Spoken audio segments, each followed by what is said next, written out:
The year 2024 saw the rise of a new crop generation known as Gen Z, who fashioned themselves as tech-savvy, patriotic Kenyans who took to the streets armed with phones, the Kenyan flag and white handkerchiefs, advocating for accountability and change. The modern-day protesters, who were not affiliated with any party whatsoever, cornered the current administration to withdraw the finance bill of 2024, led to changes in the cabinet and finally had an impact on the country's political system. The movement had political implications that led to realignments, which led to President William Ruto meeting his predecessor, former President Uhuru Kenyatta.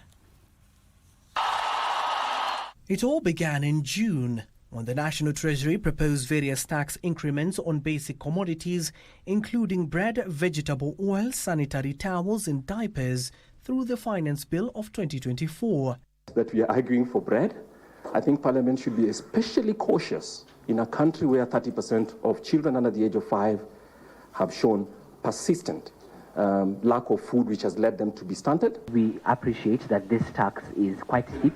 We look at the factors that insurance right now is going at 4 to 5% at a comprehensive level. Adding a 2.5% can be quite significant on taxpayers. Are the taxes we are paying going to what will benefit Kenyans generally, or they are misplaced and they are not put in a way that it comes back to me?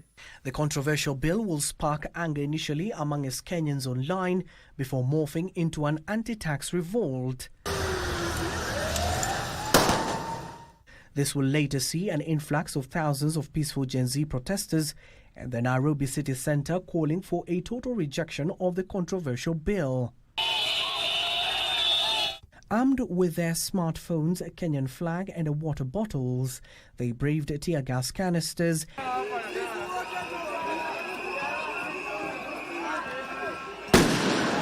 and water cannons in the midst of intense confrontation with the men and women in blue.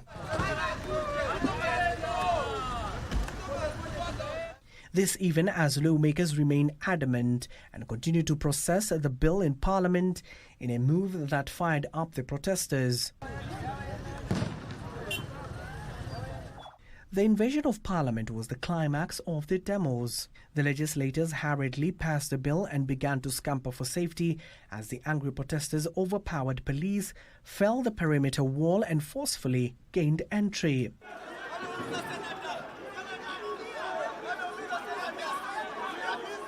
In an attempt to repulse the protesters inside the Parliament precincts, loud gunshots filled the air, killing several youths, many others injured and others unaccounted for. 21-year-old. Yeah. Why is he? Sasa tunashindwa ako wapi? Anti-tax poster boy Rex Masai was among those who succumbed to the gunshot wounds.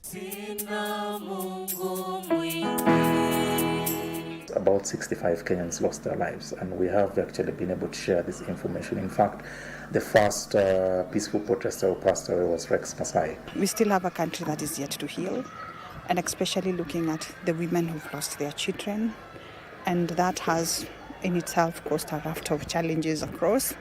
We know that there are parents who cannot still account for their children to date.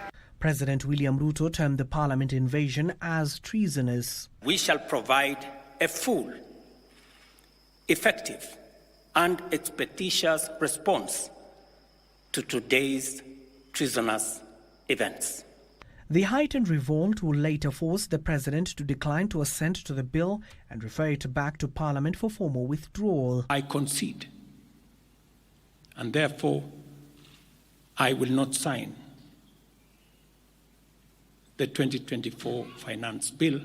Then the dissolution of the cabinet followed after a section of cabinet secretaries accused of displaying opulence at a time when a majority of Kenyans were struggling to meet their basic needs. I have today decided to dismiss with immediate effect all the cabinet secretaries and Attorney General of the Republic of Kenya, of the Cabinet of Kenya. To be announced days later, the new cabinet incorporated 3 ODM members. This appeared to cool down the heightened tensions. I have now forwarded the name of John Mbadi Ngongo to the Ministry of National Treasury and Economic Planning. We'll be doing that, Giverson. We will be doing that.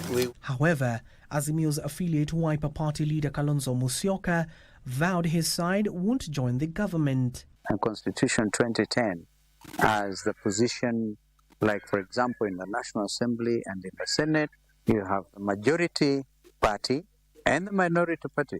Does not envisage a situation where everybody is in the same group. So on principle, we don't see any value of joining William Ruto's Kenya Kwanza administration. And so we have taken a principled position as a party. Moments later, things took yet another twist as the president fell out with his deputy Rigathi Gachagua. There was a lot of speculation that Rigathi Gachagua wants to resign.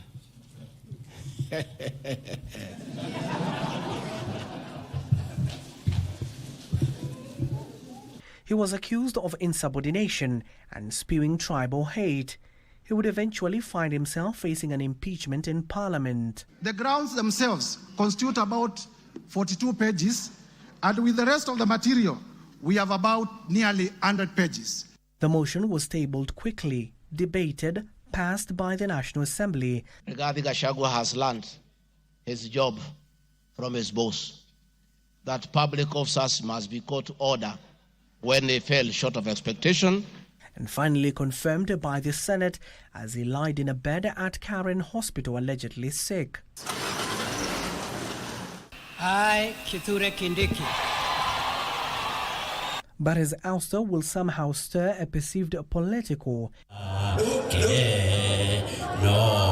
especially in the Mount Kenya region, as his supporters sided with him and began showing resistance towards pro-impeachment lawmakers who now stayed away from their constituencies.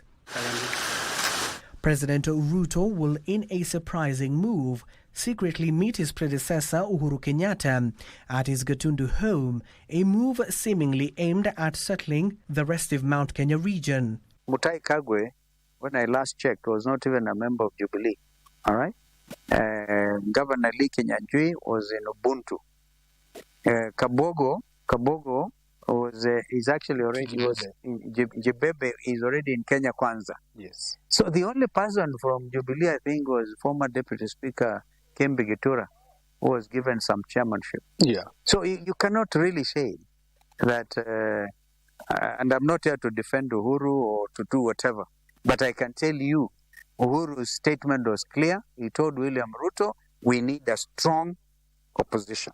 Days later, 3 perceived Uhuru allies, namely Mutahi Kagwe, Lee Kinyanjui and William Kabogo, became newest entrants in Ruto's cabinet changes announced mid-December.